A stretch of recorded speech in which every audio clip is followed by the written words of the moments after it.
kwa hii kona. Hi, Sunny. Oh, the beauty. Hi guys, welcome to my YouTube channel. Bridget Sindana is my name, and if you're joining us for the first time, karibu sana to my channel. It's been a while since I did on the road behind the scenes, and right now we are going to Bomet County. We've left Nakuru at around 5 p.m. Gioni, but with the entire team, and we're going for county edition. So for 3 days, we're going to be in Bomet County, and I'm going to try and bring you guys along. I know, nimekaa sana bila kuonyesha vitu zinafanyikanga aje.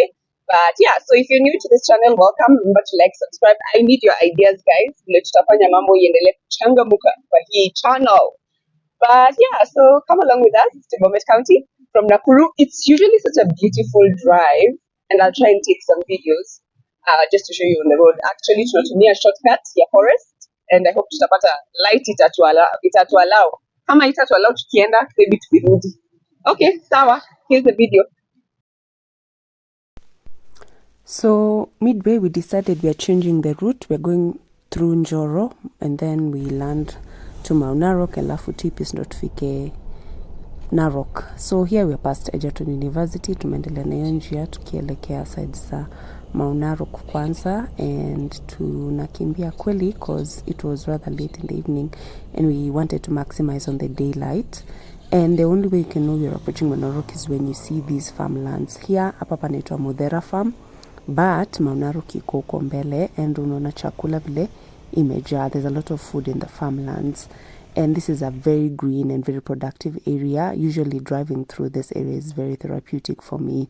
I usually love to see how people are just working hard to feed the nation, and it's quite, I just love it. It's relaxing. And then tumefuatana na hii gari tulikuwa tu hapo. Then finally we're in Mount Narok town. And this town, guys, is very productive, very busy. Actually, it has a lot of activity, and it comes alive usually in the evening because that's the time when the food from the farmlands has arrived to the town and they're being ferried now from the farm to the market.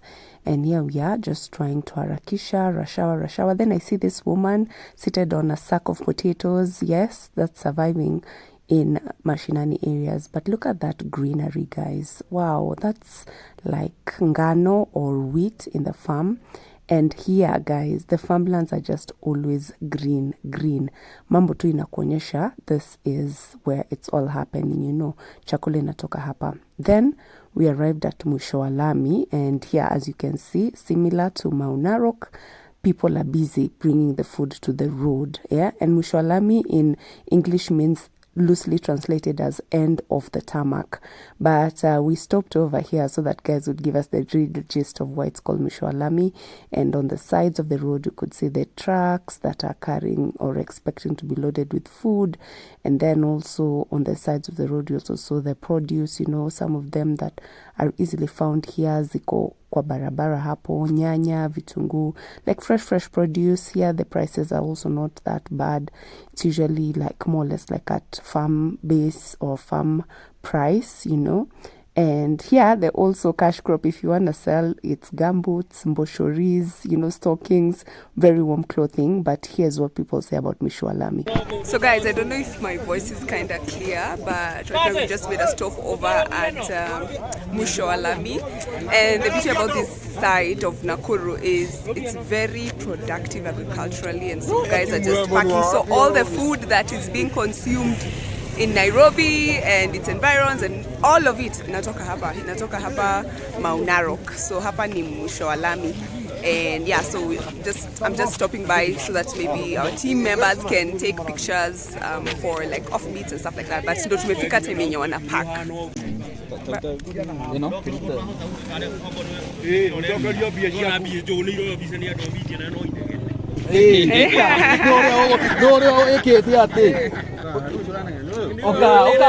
Oka oyo na media Mount Narok biashara nataka mtu kataramenya wira wako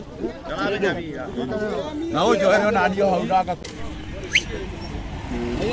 akautia mwaka irigi hapa kama tu kidogo.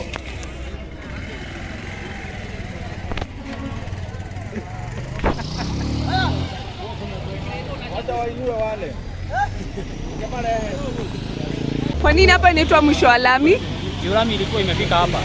Alafu kwa nini lami ilikuwa imefika hapa? Hakukuwa maendeleo huku. Oh. Sasa inaona kuna lami, hebu tuambie imewasaidia aje kama wafanyabiashara? Tusaidia sana juu hapa tunatarajia ukulima, na ukulima saa hii chakula inatokea kwa mashambani vizuri. Inafika hapa vizuri. Mbona mna park sasa jioni kwa mchana sijaiona malori? Juu mchana hii mazao inatolewa kwa shamba. Oh. So inaenda wapi hii mzigo mna park sasa? Inaenda Meru. Inaenda Meru? Oh, mnalisha mpaka Meru? Haya. So ambia watu mwisho wa lami chakula gani zinatoka huku? Huku minji, viazi, carrots, cabbage na mahindi pia. Oh, asante. So, day one when we arrived in Bomet County, this was the news being read, 1 p.m. news on Friday being read from one of the locations, and that's what the studio Kwafield looked like, you know. Very basic. Guys are standing on top of tables, and there's Wangeshi, you know, she's the one who makes the anchors look so smart. She runs the teleprompter, and this is what the field teleprompter looked like, and it's connected to this camera, and so the anchor is able to read what Wangeshi is giving her to read. And then here we had an interview with the deputy governor for Bomet County, quite hospitable. The team there, the technicians are there. You know, just it's always a team intensive thing, you know. And being the news producer, this was just also a new experience on what really happens on studio. Then I got to go out to do a story as well. And here we were going to Sigowet Vocational Training Center, where the county registered its first ever deaf student, and so they were forced to hire a Kenya Sign Language interpreter for him. There he is, very brilliant guy. He loves fashion and design, and he's never had any understanding of sign language, so this is his first time interacting even with the formal sign language, and he's doing a great job.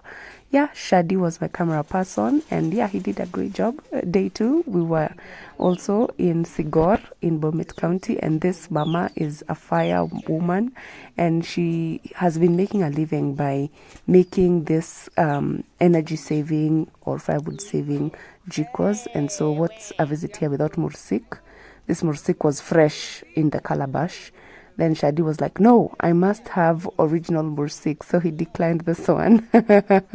And then, they had to serve him what he wanted. That's mursik. And guys, I really wished I would taste it, but I'm lactose intolerant. Nice. Hey, wadau. Hi people. Tunafanana hatufanani. Mnaonaje? Let us know. Hebu pigeni kura hapo chini, pigeni kura. They look alike. Follow. These are my sisters. Follow. These are my sisters. Waleni mnachomeka na kipara hapo. What to do? I donated here to them. Yes. Kwa sababu nawapenda. Ndio ambia watu wakuja Bomet County edition today. Hey, Bomet is a wonderful place, by the way. This is the first time I'm here, and I'm amazed. I love it. Just the environment. Yes. It was safi. Yes. Mahali safi Tito. Mahali safi Tito. Is that the right song for here? I don't know. I don't know. Yes. And then the governor's going to be on NTV tonight. On NTV. Live. So make sure you tune into NTV at 9 to watch the governor's interview. Yes. Right here on NTV. Professor Hilary Bachok. Nation. So on the final days of county edition, the anchors get to wear the traditional regalia. So this was Ruga during the 7 o'clock news. She was wearing traditional Kipsigisuma attire. Then Michelle came in at 9.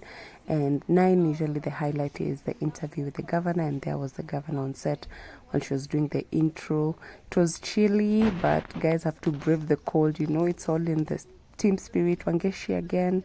There she is, focused on the teleprompter. There's Michelle with her fly whisk and also some beadwork, you know, to just make her look very traditional. But they really usually look so beautiful when you see them on telly. Very beautiful. The governor was hospitable, akakuwa patient, mpaka interview yake ikafanywa.